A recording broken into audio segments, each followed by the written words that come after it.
আত্রাই নদীর গভীরতা পর্যবেক্ষণ করতে এলেন নদী বিশেষজ্ঞের একটি দল।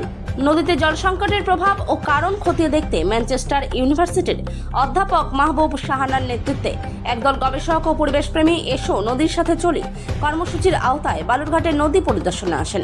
নদীর জলের হ্রাসের পেছনে বাংলাদেশের রবার ড্যাম এবং বালুরঘাট অংশে চেক ড্যামের প্রভাব কতটা তা বিশ্লেষণ করাই তাদের লক্ষ্য।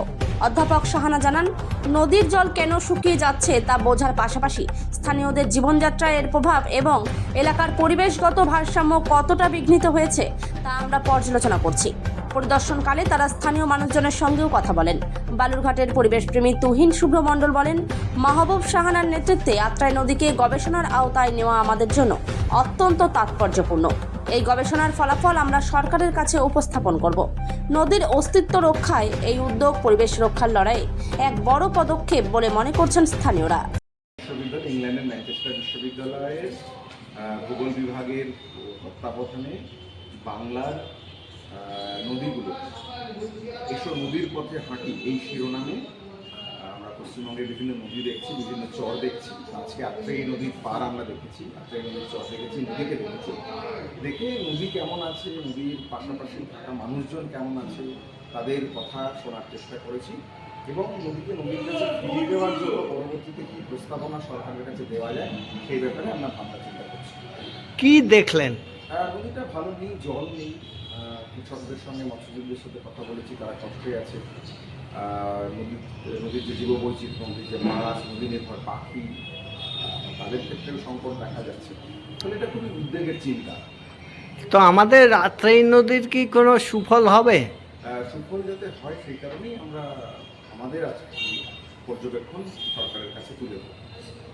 Thank you. আপনার নাম? তুহিন শুভ্র মণ্ডল, সম্পাদক দিশারি সংকল্প, যে দিশারি সংকল্প এই কাজে সহযোগিতা করছে। Thank you.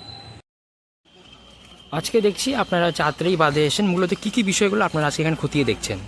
না, আমরা এসেছি মূলত যে আত্রাই নদী শুকিয়ে যাচ্ছে। তো আত্রাই নদী কেন শুকিয়ে যাচ্ছে এবং এর যে বাংলাদেশের পোর্শনে যে রাবার ড্যাম এবং এখানে বালুরঘাটের নিচে যে ড্যাম, হ্যাঁ চেক ড্যাম, তো এই ড্যামগুলো দেখতে এসেছি এবং এখানকার পার্শ্ববর্তী মানুষের সাথে কথা বলতে এসেছি যে এর কারণে যে তাদের যে ডিস্টারবেন্স, তাদের যে জীবিকা, তারা যে নদীর উপর মানে নদীর রিসোর্স থেকে তাদের জীবন ধারণ করতো সেটা কীভাবে লস হয়েছে এবং তাদের ডিস্টার্ব করছে সেটা আমাদের দেখাচ্ছেন। এবং তাছাড়াও যে প্রাকৃতিক যে ইকোলজিক্যাল ডিস্টারবেন্স, সেটা আমাদের লক্ষ্য আজকে যে আমাদের কিউ এর ওয়ার্কশপ। আর প্রাথমিক পর্যায়ে এখনো অব্দি আপনারা তাহলে কি কি তাহলে এখন অব্দি মানে দেখলেন বা বুঝলেন? এটা তো এখন জাস্ট আমাদের অবজারভেশন চলছে। হ্যাঁ, আমরা মানুষের সাথে কথা বলছি এবং আমরা একটা গ্রুপ ডিসকাশন করব প্রেস ক্লাবে।